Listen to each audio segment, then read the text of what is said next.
For our last event, which has been a couple of years because of COVID, we raised over $100,000 in that evening. I like how it's brought the community together, and it's grown so much over, this will be our 6th year.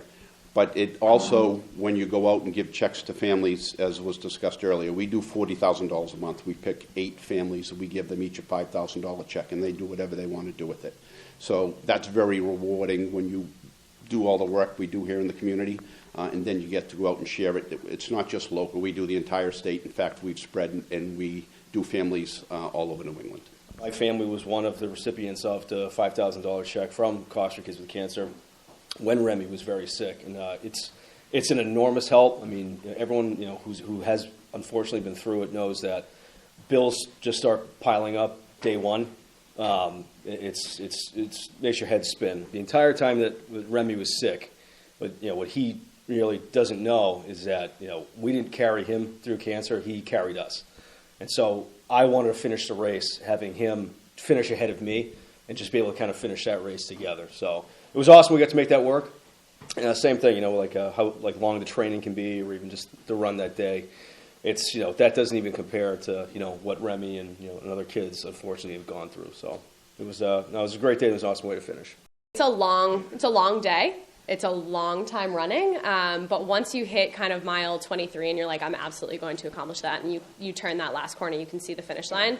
You've overcome such a physical and mental challenge, and then it really sinks in what you're running for and how many people are there to support you and how much you can support such an important cause like Cops for Kids for Cancer, that you cross that finish line. And no matter how tired you are, or how hard the training was, you accomplished it, and it's irreplaceable. My dad, who passed from cancer in September, was a big sponsor and a big supporter of the cause. So being able to be a part of it, to honor my dad, to honor everybody else fighting cancer, it's remarkable. I was diagnosed with cancer when I was a kid, when I was 7, 8 years old. Actually, ironically, today, 27 years ago, April 22nd, I was diagnosed with cancer.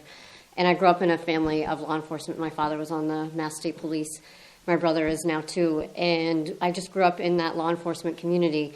And now I am a police officer in Duxbury. I think my story is especially inspiring to little kids that, you can go through this terrible, terrible disease, and eventually you'll get through it, and you can grow up, and you can be big and strong, run a marathon, and be whatever you want to be. And I think it's hopeful that you go through some tough times, but you'll get through it, and you can do whatever you want when you get out of it. It's something that I'll never forget, and you can push through a few hours of pain to help those kids and help their families out when they need it. The marathon is our biggest fundraiser, and then Haddad's is the second largest fundraiser for Cops for Kids with Cancer. Every year it's a great event. We have a lot of raffles and auction items there. Your admission includes food and entertainment. You meet great people and great families. It's become a big part of our community. The community here is very good to us, be it the restaurants, the golf courses here in surrounding towns. We also get a lot of donations right online from people who can't attend. So they'll just enjoy a great evening of camaraderie with the community. And there's a bunch of great items every year. You see the Tom Brady frame shirt. We have a bunch of sports memorabilia. And again, a bunch of things from the restaurants and other businesses around the area. This is a very small amount of what we have. There's a lot more. The Jake Getzel helmet there that Mike Sullivan, a Marshfield native, sent.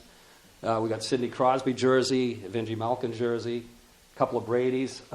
This is pretty cool here. Sean Morey and Zach Trina, the only 2 Marshfield residents to ever win the Super Bowl, both signed a jersey for us. There's going to be a lot of stuff there that night.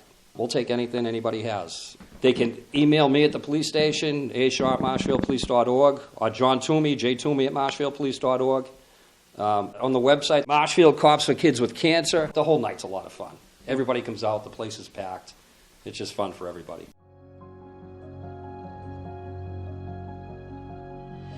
Yes,